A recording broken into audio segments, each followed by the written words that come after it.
Hi welcome back. இன்னைக்கு கேரளா ஸ்டைலில் மீன் பொரிச்சது வாழை இலையில வச்சு பண்ண போகிறோம். அதுக்கு மீன் மேக்னேட் பண்ணுறதுக்கு நான் வாழை இலையில எல்லா பவுடரும் சேர்த்துக்கிறேன். தனி மிளகாத்தூள், மல்லித்தூள், பெப்பர் பவுடர், மஞ்சள் தூள், அப்புறம் உப்பு. இவ்வளோ தான் நம்ம சேர்க்க போகிற பவுடர். அப்புறம் கொஞ்சமாக ஒரு ஸ்பூன் அளவுக்கு இஞ்சி பூண்டு பேஸ்ட்டு. நான் இன்றைக்கி கொஞ்சம் பெரிய பெரிய மீனாக 5 மீன் அளவுக்கு மீன் பொரிச்சது பண்ண போகிறேன். ஒரு பெரிய சைஸ் லெமன் 2ஆக கட் பண்ணி அப்படியே பிழிஞ்சுக்கிறேன். இப்போ இது எல்லாத்தையும் நல்லா மிக்ஸ் பண்ணிடுங்க. ஆயில் ஒரு 1.5 ஸ்பூன் அளவுக்கு சேர்த்துக்கோங்க. எல்லா பவுடரும், உப்பு, அப்புறம் நம்ம சேர்த்த எலுமிச்சை எல்லாமே நல்லா மிக்ஸ் பண்ணிவிட்டு லாஸ்ட்டாக கொஞ்சமாக தண்ணி விட்டு ஓரளவுக்கு பிசைஞ்சுக்கோங்க. ரொம்ப தண்ணி சேர்த்துக்க வேண்டாம். ஒரே 1 ஸ்பூன் அளவுக்கு கார்ன்ஃப்ளவர் சேர்த்துக்குங்க லாஸ்ட்டாக. அப்போ தான் கார்ன்ஃப்ளவர் அதிகமாகவும் போயிடாது, நம்ம மசாலா பிரிஞ்சும் வராமல் இருக்கும். லைட்டாக ஒரு 2 ஸ்பூன் அளவுக்கு தண்ணி சேர்த்துட்டு அப்படியே மீன் ஆல்ரெடி அங்கே வாங்கின இடத்துலேயே அவங்க நல்லா கட் பண்ணி கொடுத்துட்டாங்க, க்ளீன் பண்ணி கட் பண்ணி கொடுத்துட்டாங்க. நம்ம கழுவிட்டு அப்படியே மசாலா தடவி வச்சிடலாம். மசாலா தடவி அப்படியே தனித்தனியாக நான் மீனை வச்சுட்டு அப்படியே வெளியில் வச்சிடலாம். இல்லைன்னா ஃபேன் கடியில் வச்சிட்டோம்னா கொஞ்சம் நேரம் இருக்கட்டும், ஒரு 1/2 hour இருக்கட்டும்.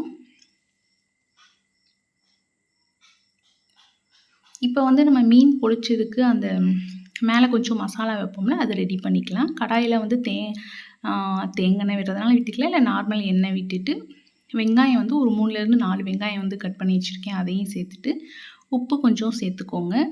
ஒரே ஒரு பச்சை மிளகாய் சின்ன சின்னதாக கட் பண்ணி சேர்த்துக்கோங்க. கருவேப்பிலை ஒரு 2-3 கொத்து சேர்த்துக்கோங்க. வெங்காயம் கொஞ்சம் நல்லா வதங்கி வரட்டும்.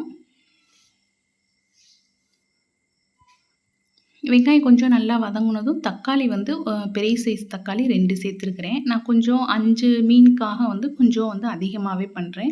நீங்கள் 1 மீன் 2 மீன் பண்ணுறீங்கன்னா கொஞ்சம் கம்மியாகவே பண்ணிக்கோங்க. தக்காளி அதிகமாக சேர்த்துற வேண்டாம், ரொம்பவும் கம்மியாக சேர்த்துற வேண்டாம். இப்போ எல்லாம் தக்காளி வெங்காயம் நல்லா வதங்கினதும் இஞ்சி பூண்டு பேஸ்ட்டு 1 ஸ்பூன் அளவுக்கு சேர்த்துக்கிறேன். இஞ்சி பூண்டு பேஸ்ட்டோட பச்சை வாசம் போகட்டும். பச்சை வாசம் போனதும் காரத்துக்கு தனி மிளகாத்தூள், கொஞ்சமாக பெப்பர் பவுடர், ஒரு 1/2 ஸ்பூன் அளவுக்கு பெப்பர் பவுடர், 1 ஸ்பூன் 3/4 ஸ்பூன் அளவுக்கு தனி மிளகாத்தூள். உங்களுக்கு காரம் எந்த அளவுக்கு வேணுமோ அந்த அளவுக்கு சேர்த்துக்கோங்க. நான் இன்றைக்கி காரம் மைல்டாக இருக்கிற மாதிரி தான் சேர்த்துருக்குறேன். இப்போ தக்காளி, வெங்காயம், இஞ்சி பூண்டு பேஸ்ட்டு எல்லாம் பச்சை வாசம் போய் நல்லா வதங்கினதுக்கப்புறம் மசாலா சேர்த்து நல்லா மிக்ஸ் பண்ணிவிட்டு மசாலாவோட பச்சை வாசம் போனதும் தேங்காய் பால் சேர்த்துக்கலாம்.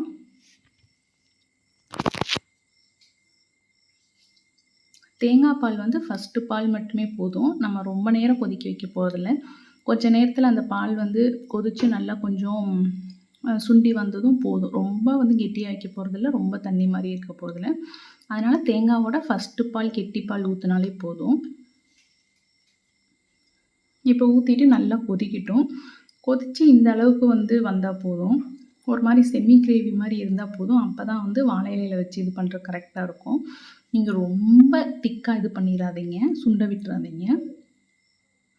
இப்போ மீன் நம்ம நீங்கள் எண்ணெயில் போட்டு எடுக்கிறத விட தோசைக்கல்லையோ இந்த மாதிரி அகலமான கடாயில் லைட்டாக 1 ஸ்பூன் அளவுக்கு எண்ணெய் விட்டுட்டு ஃபுல்லாக ஸ்ப்ரெட் பண்ணிவிட்டு அதில் மீனை வச்சு லைட்டாக திருப்பி வச்சு எடுத்திங்கனாலே சூப்பராக வெந்துடும். ரொம்ப கருகாமையும் ஓரளவுக்கு மீடியமாக அப்படியே எடுத்துக்கலாம். மீனும் நல்லா வெந்துடும்.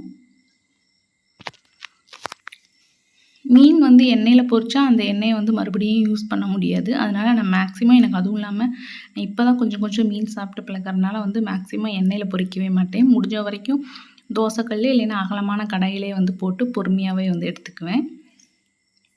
இப்போ வாழை இலையை அப்படியே யூஸ் பண்ணிங்கன்னா நம்ம மடக்கி கட்டுறப்ப ஒடிஞ்சிரும். அதனால் அடுப்பு அனலில் காட்டினீங்க அப்படின்னா அது ஒரு மாதிரி நல்லா கொஞ்சம் லூஸாக நல்லா ஃப்ளெக்சிபிளாக நம்ம எப்படி மடித்தாலும் அதுக்கேற்ற மாதிரி வந்துடும்.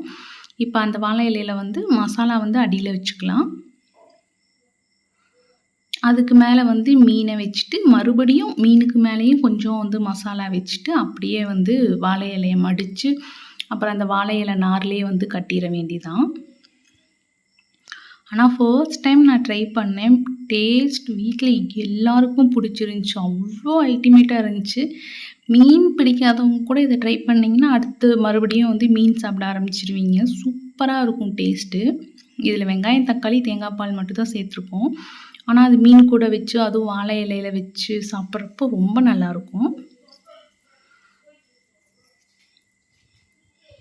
அடியில் கொஞ்சம் மசாலா, மேலே மீன், பொரிச்ச மீன், மறுபடியும் மேலே கொஞ்சம் மசாலா வச்சு வாழை இலையை நல்லா மடக்கி கட்டிடுங்க. வாழை இலையை வந்து அடுப்பானலில் வந்து நீங்கள் அது நல்லா கொஞ்சம் நேரம் இது பண்ணால் தான் வந்து அது நல்லா துவண்டு ஃப்ளெக்சிபிளாக இருக்கும். இல்லைன்னா அப்படி நீங்கள் உள்ளே மீனை வச்சு மடிச்சிங்க அப்படின்னா வாழை இலை வந்து கிழிஞ்சிரும்.